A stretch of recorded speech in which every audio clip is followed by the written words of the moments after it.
अस्सलाम वालेकुम वीवर्स, कैसे हैं आप सब। Now I am going to talk about the failure of new realism theory in particular.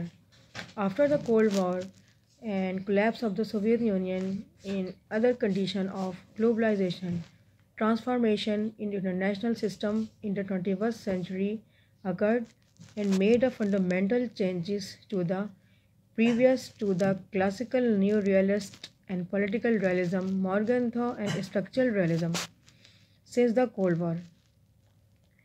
Realist theory was challenged by transformation in late 20th century and realism evolved afterwards. So, end of the Cold War, there were a fundamental changes and challenges for realist paradigm. Classical, political and neo-realists couldn't predicted rapid conclusion of the Cold War in 1989.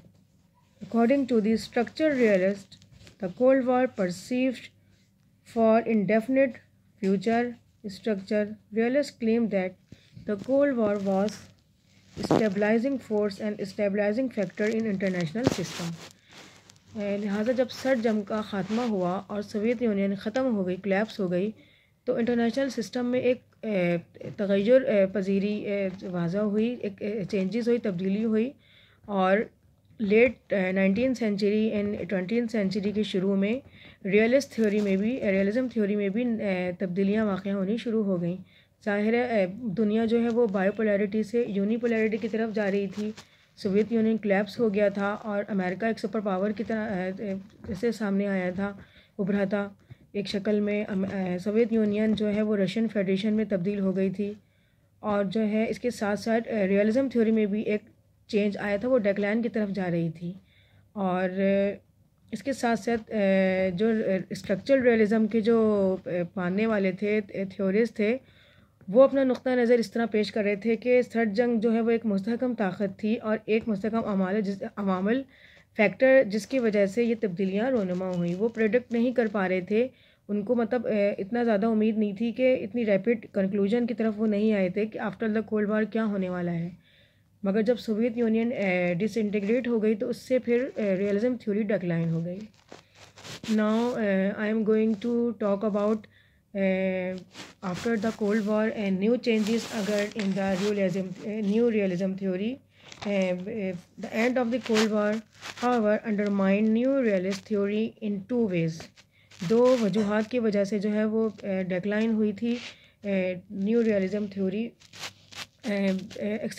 Acceptation of the persistence of bipolarity, वो ये acceptation कर रहे थे कि बायोपोलैरिटी ही रहेगी और unipolarity की तरफ दुनिया नहीं जाएगी और सोवियत यूनियन ब्लॉक डिसइंटीग्रेट नहीं होगा। Second and even more damaging change, they didn't follow a path drive from any of new realism theoretical proposition. उस पाथ को उन्होंने फॉलो नहीं किया, जिस पाथ पे ये थ्योरी जिस पाथ पे चल रही थी उसको फॉलो वो नहीं कर सके सोवियत यूनियन के टुकड़े टुकड़े हो जाने के बाद। Even after the Soviet union collapse, the United states didn't deviate from its multilateral course.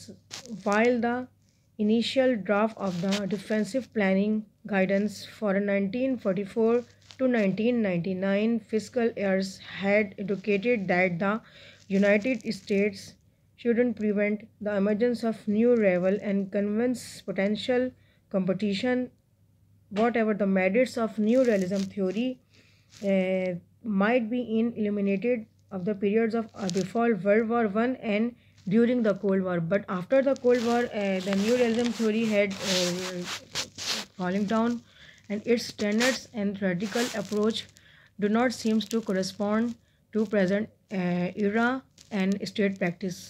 जैसे जैसे जो है वो आफ्टर द कोल्ड वॉर सर्द जंग का ख़ात्मा हुआ और अमेरिका जो है सुपर पावर की हैसियत से उभरा सामने आया, तो ज़ाहिर है मैंने आपको बताया कि रियलिज्म थ्योरी जो है वो डेक्लाइन की तरफ जाने लगी।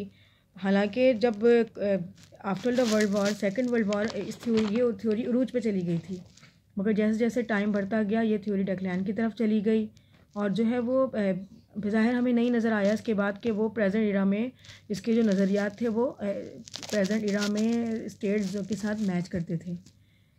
लॉर्ड